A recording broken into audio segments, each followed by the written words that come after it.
Tłoczno tu. Ale zimno. Ale jest zima, to musi być zimno. Słuchajcie, chcieliście tego porównania. Amazonka, Hardy. Także dzisiaj porównam te dwa sprzęty. Rok czasu z Amazonką. Od 2017 albo 17 Hardy u mnie w gospodarstwie, także trochę nim przejeździłem. Opowiem nieco więcej o tym sprzęcie. No i sami sobie jakąś opinię też możecie na tej podstawie wyrobić. A tego przyjaciela chyba czeka już ostatni tuning w tym sezonie. Po wszystkich roboczych lampach zostały jeszcze te. Ale tu już pójdą żaróweczki do kompletu. Od czegoś trzeba zacząć. 3 sprzęty do odpalania, do wyjeżdżania, podczepiona Amazonka. Zobaczymy, jak to po burakach będzie tym sprzętem szło. Wcale niekoniecznie musi być lżej od Landstalu. Mamy tutaj więcej zębów, większy opór. No ale chociaż testowo zobaczę, czy może szybciej uda mi się właśnie Amazonką wjechać po burakach.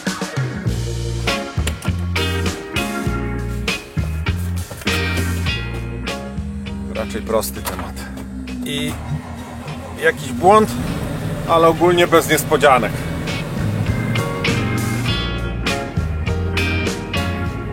Może teraz największa niewiadoma odcinka. JCB po ostatnich remontach paliwowych.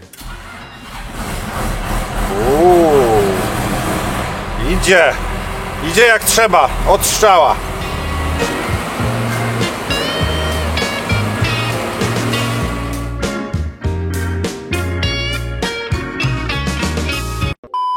Jakbyście się zastanawiali, dlaczego tak długo mnie nie ma, to zapomniałem, że przecież JCB ma problem z hamulcem ręcznym. No i co podjechałem, to mi zjeżdżał. Ale jakoś się udało. Trzeci zawodnik. Tu też problemów się nie spodziewam żadnych.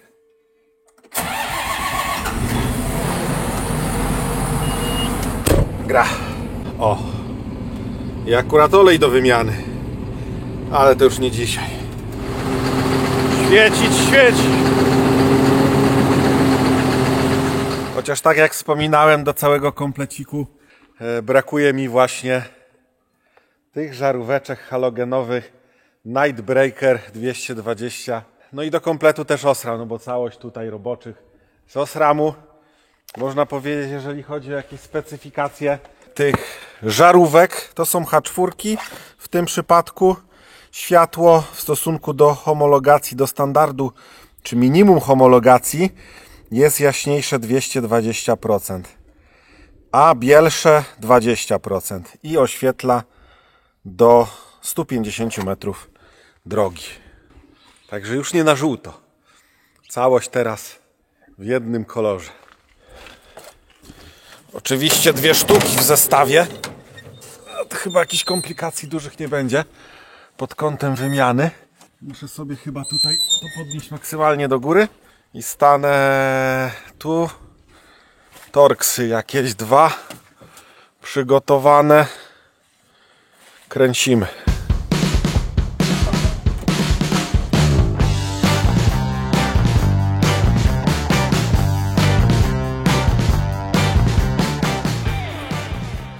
Mamy to. Dużo jaśniejsze. A regulacja? Weź, czekaj, odejdź. Okej. Nie no, teraz już do kompletu będzie elegancko. Na tych samych żółtych, słabo się jeździ. Nie podoba mi się po drodze. W polu to jeszcze zmęczyłby, ale tu nie chodzi o wygodę, tylko o bezpieczeństwo. Tak, żeby jak najlepiej w nocy widzieć, szczególnie, bo tak, te robocze jak się rozświetli, to jest petarda, to tam, no, tylko tak jeździć, tylko na roboczych po drodze nie pojedziemy. Więc te drogowe też są potrzebne. Świecić ci? Nie, dobra. Te oryginały też osramy. Tak? No. Ty mu kiedyś w ogóle tu wymieniałeś? Czy Nie, nic nie ruszałem. Tylko robocze zmieniłem? Ale tych żarówek odbijałeś? Nie. Długo wytrzymały, nie? No. Ile już masz go lat tego John Deere'a? Około 10, Grzesiek? Kurde, ponad 10 lat. Czekaj.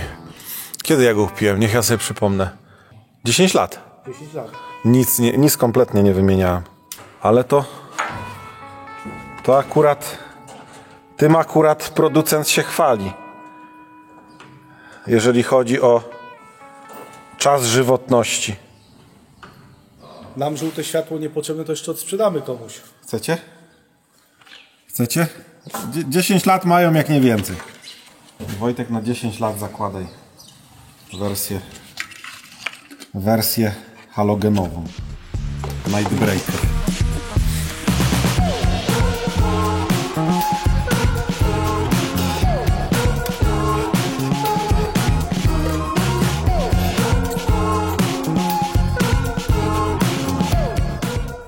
Wojtek 4 śrubki wziął, bo mówi, jak po jednej skręcamy, to on tylko jedną zakręci już. Nie no już. Nie kombinujmy. Ja już się naskakałem po tych sprzętach.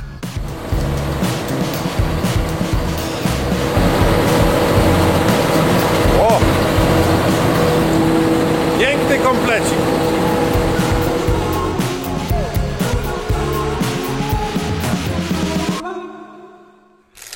No dobra, mamy to. Jest Amazonka, jest Hardy. Pierwsza różnica, Amazonka Hardy 2016 rok, Amazonka 2014. Podstawowe różnice to oczywiście wielkość beczki i szerokość belki roboczej. Amazonka 5400 podkorek, Hardy 3600 podkorek, 18 hektarów przy 200 litrach, 28 hektarów przy 200 litrach, szerokość belki Hardy 24 metry, szerokość Amazonki 36 metrów. No podstawowe różnice. Duży plus dla Amazonki oczywiście z tego względu, ale to są tylko opinie takie z mojego gospodarstwa, bo równie dobrze moglibyśmy sobie kupić Hardiego, który ma 7000 litrów i też się dobrze bawić i 36 metrów i jeszcze rękaw powietrzny dodatkowo, więc to nie jest taki plus opiniotwórczy, tylko po prostu no tak wyszło, że lepiej mi się robi, jak jest większa beczka i szersza belka, bo no mogę to zrobić szybciej, sprawniej i więcej w ciągu dnia przede wszystkim. Oczywiście większa beczka wymaga też większych kół. W Hardym są już koła węższe, więc no na pewno mniej tutaj zagniatamy. Jakbyśmy wzięli kartkę papieru i zaczęli sobie to tak skrupulatnie liczyć, to faktycznie zagniatane powierzchnie przy ciągniku czy przy opryskiwaczu na przestrzeni całego roku to są duże hektary. Tego się robi naprawdę mega dużo, więc pytanie, czy to akceptujecie, czy nie. Ja akurat zaakceptowałem 710 w moim John Deere i zdaję sobie sprawę, że trochę hektarów mi przez to ucieka, ale tak jest, no po prostu wygoda taka moja. Nie wiem, jak to wygląda w Amazonce, ale na pewno rozstaw kół przy Hardym jest regulowany. Można sobie tutaj to zmieniać na tych śrubach w zasadzie i zwężać i rozszerzać. No i takie podstawowe sprawy, oczywiście zbiornik na czystą wodę, zbiornik tutaj jest zamontowany tutaj do płukania rąk. Tam jest 500 litrów na czystą, do płukania chyba 30. To samo mamy w Amazonce. 2 zbiorniczki po bokach i do czystych rąk tutaj jest beczka zamontowana na górze. Obie maszyny mają skrętne osie. Inaczej jest to tutaj rozwiązane w Hardym. Jest to troszeczkę bardziej skomplikowany system według mnie. Natomiast jeżeli chodzi o kopiowanie śladów, no jak dla mnie wygląda to lepiej w w Hardim. Tutaj są takie siłowniczki, te koła się gdzieś tak na bok skręcają. W Amazonce z kolei mam więcej elektroniki. Akurat mi to nie przeszkadza, ja takie elektroniczne sprawy lubię, nowinki techniczne. Z drugiej strony no więcej rzeczy, które mogą się gdzieś popsuć, czyli zaciąganie cieczy możemy tam robić z poziomu komputera. Są zawory, które tam elektrycznie się zmieniają, natomiast w Hardim robię to po prostu mechanicznie. Tutaj są takie do sterowania całym opryskiwaczem pokrętełka.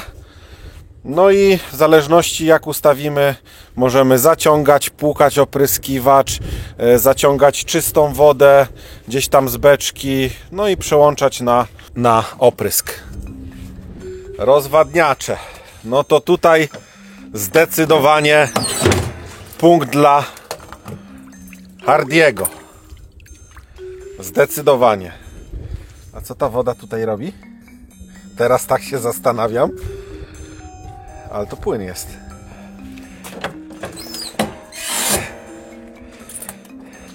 Tak lepiej. Tak jak mówiłem, zdecydowanie rozwadniacz na plus. Tutaj z racji tego uformowania tego plastiku, ta woda tutaj robi taki ala cyklonik. Bardzo dobrze to rozpuszcza, bardzo dobrze to zaciąga. No i druga sprawa, półeczka, na której stawiałem już worki po 25-30 kg bańki, dwie po, no nawet 40 kg, więc mega wytrzymała, bardzo przydatna tutaj przy jakimś rozwadnianiu środków. Z tego poziomu sobie sterujemy rozwadniaczem, zaciąganiem albo płukaniem baniek. Amazonka z kolei, no rozwadniacz spoko, wszystko gra, natomiast ten system tutaj tych rurek, no to nie działa tak samo. Może płukanie baniek bardziej takie lepsze, że możemy mieć otwartą tutaj tą część i znaczy tam też możemy mieć otwartą. W zasadzie to na jedno wychodzi. Tam też jest wąż taki do opłukiwania, natomiast sam rozwadniacz i jego moc zdecydowanie akurat w tym modelu na plus dla Hardiego. Wiem, że Amazonka poprawiła tą kwestię w najnowszych opryskiwaczach i działa to mega, natomiast ten model do tego lepiej to wygląda w Hardim. No i tutaj też jest problemem to, że jak się załączy ten rozwadniacz, bardzo to rozpyla te środki w koło, taka mgiełka się robi, no co akurat zbytnio fajne nie jest. Tutaj podziałka w takiej formie wizualnej jest, ale głównie to tam wskazuje ilość cieczy na komputerze przy Amazonce. Przy Hardim znowu jest taka sucha podziałka, tutaj nie ma wody, taki pływak w środku jakby wskazuje już ilość cieczy w zbiorniku. Oczywiście ja sobie robiłem to trochę w inny sposób, poza tym poziomem wprowadzałem sobie ile jest wody do komputera, do Hardiego, no i już też miałem jakby po wypryskanych hektarach aktualizowało mi ilość cieczy w zbiorniku. Czego jestem taki ciemny, nie wiem. Co tu się wydarzyło. Składanie i rozkładanie belki roboczej. Zdecydowanie Amazonka. Jeden przycisk z takiej pozycji już roboczej, jeden przycisk wciskamy, podnosi do góry, blokuje, automatycznie się składa. Później tylko opuszczamy. Więc mega prosta sprawa. Tutaj jest to nieco bardziej skomplikowane, chociaż nie mówię, że to jest jakoś specjalnie trudne i nie ogarniemy tego, bo bez przesady, to jest tylko jakaś tam sekwencja przycisków na takim komputerku i na joysticku. Tu jest o tyle to utrudnione, ponieważ mamy jaskółkę i znowu ten minus składania trochę się przekuwa na plus, bo patrząc na ukształtowanie terenu, no to dużo lepiej poradzi nam sobie oczywiście Hardi, ponieważ te boczne lance, jedna i druga strona, mogą sobie jeszcze wychodzić w taką pozycję właśnie jaskółki. Oczywiście takie opcje w Amazonce mogą być, natomiast w mojej wersji tego nie ma. Z takich ale to bardzo drobnych już spraw, oświetlenie. Tutaj mamy lampę do oświetlenia miejsca, gdzie tą ciecz przyrządzamy. no w takich wieczornych czy nocnych porach bardzo się to przydaje. W Hardim na pewno nie jest to tutaj idealne rozwiązanie pod kątem tego pływaczka.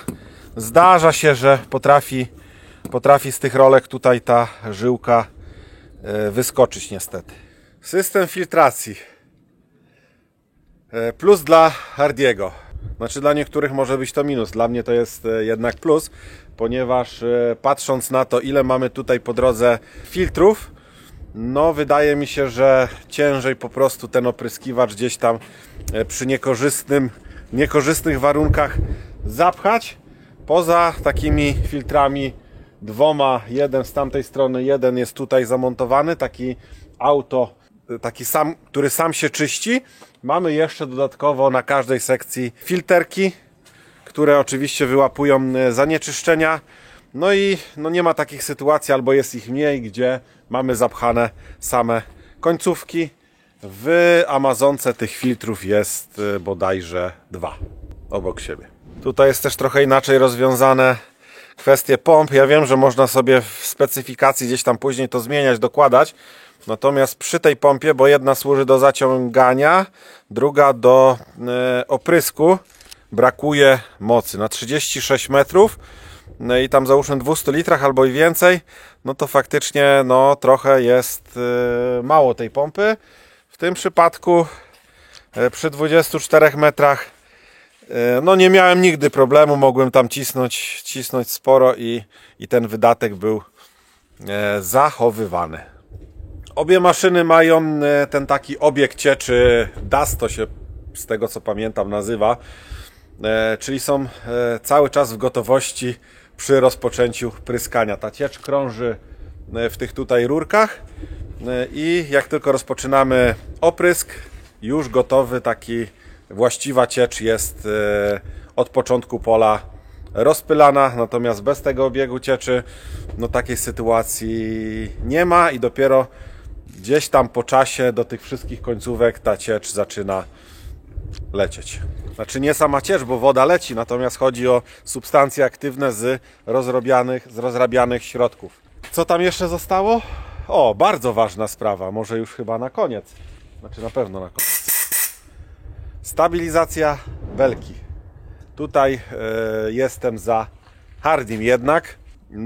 Rewelacyjnie ta beleczka chodzi. Naprawdę w polu rewelacyjnie trzyma się. Można powiedzieć, że w tym przypadku używam tych czujników do poziomowania belki i fajnie to się sprawdza. Oczywiście jest spory wydatek w John Deere. W JCB przy Hardim miałem troszeczkę mały wydatek i to nie chodziło tak jak potrzeba, ale te czujniki też się tam znajdują. Natomiast bez tych czujników ta stabilizacja belki jest rewelka. Naprawdę trzyma się idealnie pola i jedzie to naprawdę równiutko. Oczywiście ta moja przygoda z nocnym opryskiem rzepaku i z pogiętymi belkami już jest opanowana. Praktycznie wszystkie pogięte części są wymienione na nóweczki z serwisu, także nie kombinowałem tutaj z żadnym prostowaniem, tylko wymieniłem na nowe bez kombinowania i można powiedzieć, że przyczyna, że też Hardy jest na sprzedaż, jest taka, że przydarzyła mi się ta sytuacja i bardzo szybko awaryjnie szukałem sobie drugiego opryskiwacza, i padło na Amazonkę troszeczkę przez przypadek, bo akurat taki był gdzieś dostępny i wybrałem to, co po prostu na rynku było aktualnie dostępne. Natomiast podejrzewam, że gdyby nie ta akcja, to dalej bym tutaj z Hardim walczył i myślę, że trwałoby to jeszcze spory czas, bo jakichś wielkich zastrzeżeń do niego nie miałem. Nie miałem jakichś dużych awarii, same takie pierdółki, ale to wszędzie się w każdym opryskiwaczu może wydarzyć. Natomiast tak to jechał do przodu i byłem z niego mega zadowolony. Na plus dla obu opryskiwaczy za schowki. Tu w Hardim podobnie. Może jednak dla Amazonki większy plus, bo ten schowek tu w Hardim jest jednak mniejszy. Ale w sumie nie do końca. Bo z tej strony jest dodatkowy. Więc zarówno tu, jak i tu wygląda to dobrze. Chódeczkę można sobie założyć. A powiem wam, że źle powiedziałem w sprawie tej skrętnej osi, bo kurczę, muszę zobaczyć, bo już nie pamiętam, jak ja to pryskałem. Tutaj to tak chodzi. Same koła, a belka sobie stoi. Oczywiście Amazonka bardziej uniwersalna pod kątem samego osprzętu, bo jest to zrobione na Aragu i powiem, łatwiej dostać coś tutaj pod kątem jakichś zamienników. Hardy jednak bazuje na swoich częściach. Są tego plusy i minusy. Pod kątem jakiegoś osprzętu, to wystarczyło dokupić w moim przypadku kołpaki i praktycznie wszystko sobie inne dopasowałem. Natomiast mam takie jakieś wrażenie, już nie patrząc na same marki opryskiwaczy, przy Hardym, jeżeli miałem końcówki rozpylacze Hardiego, to miałem takie wrażenie, że one, nie wiem, pryskają jakby lepiej, albo może mi się wydawało, ale za każdym razem jak zakładałem te Hardiego, to wydawało mi się po prostu, że jest lepiej niż w jakichś innych firmóweczkach. Ale może to moje tylko takie odczucia i może tylko mi się wydawało. A lance z Hardiego tutaj, te, które były powyginane, nie są one jakoś zmasakrowane, to muszę powiedzieć. Można by było kombinować, natomiast już nie chciałem, szczerze mówiąc, do użycia jeszcze, jakby coś się tam działo. Ale są wymienione, tu jedna część, druga i trzecia.